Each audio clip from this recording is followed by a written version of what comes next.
In a culture where sharing online can feel like proof that something happened, a small number of people are choosing not to post. They keep parts of their lives off social media, even when visibility is often treated as the norm.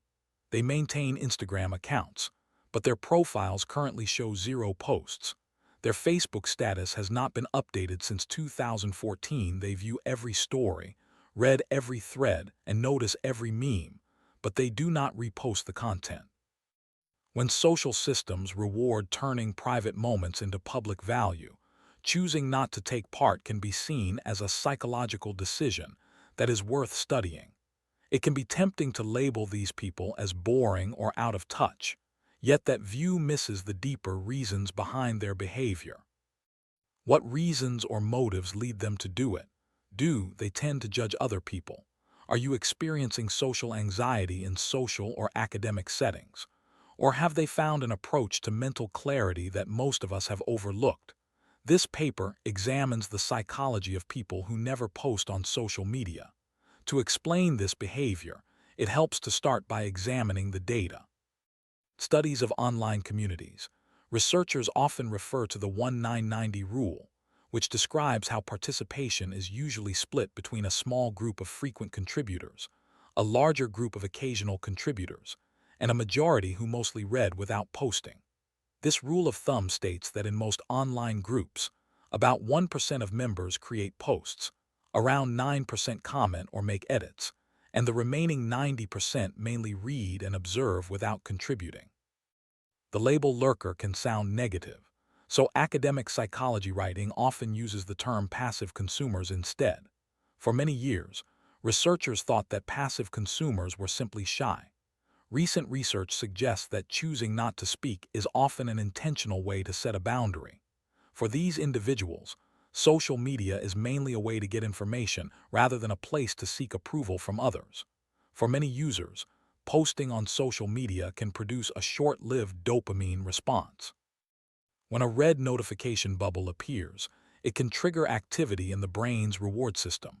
A reader may come away feeling recognized and understood. This response suggests that, in this context, you feel respected and appreciated. People who rarely post may have a low need for external validation.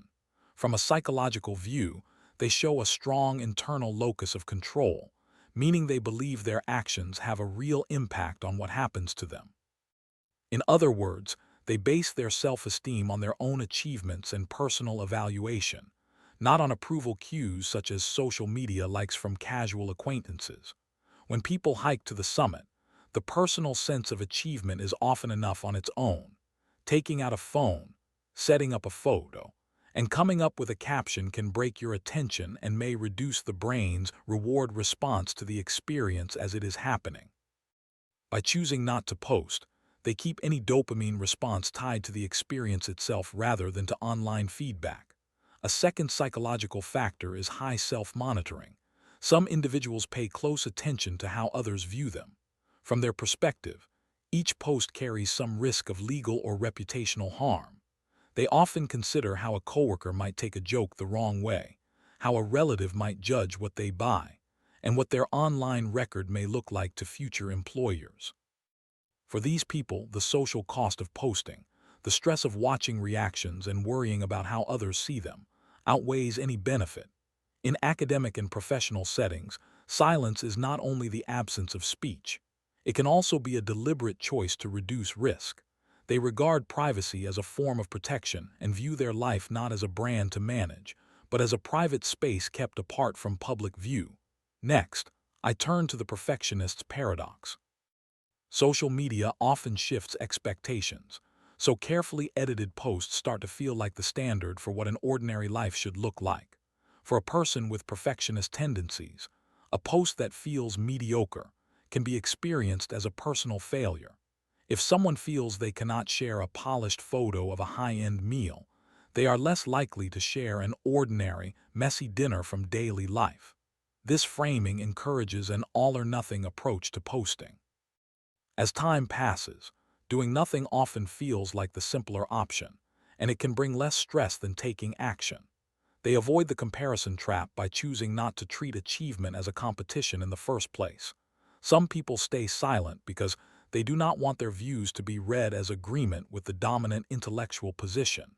Many of these individuals see social media use as a kind of performance, where people manage impressions for an audience rather than engage in genuine exchange. They tend to see the selfie as an act of vanity and the status update as a bid for attention.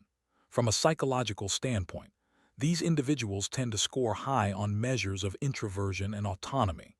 They report a strong sense of control and comfort when they set strict boundaries around their own lives. There is value in having knowledge that is not yet widely shared. By choosing not to post, they keep some privacy and control over how much of themselves others can see. Instead of calling them content creators, it is more accurate to describe them as individuals simply living their daily lives. Still, being a digital ghost is not entirely comforting or free of stress. Always watching from the sidelines has a dark side, since it can leave a person detached from real participation and responsibility. A study from the University of Pennsylvania reports that passive social media use, such as scrolling without engaging, is more strongly associated with depressive symptoms than actively posting. Posting is a form of social interaction. You share ideas, respond to others, and take part in a group with shared interests. If you only observe, you remain a spectator rather than an active participant. People often see curated snapshots of other people's lives, while knowing that their own day-to-day difficulties are mostly out of view.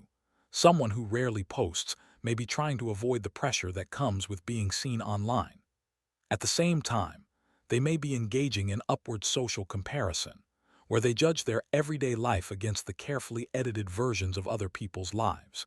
Even with the risks, many silent users can be seen as early adopters of JOMO, or the joy of missing out. In a culture shaped by FOMO, fear of missing out, choosing not to post can be read as a way of taking back time and attention for other priorities. Maintaining a social media presence takes ongoing mental effort.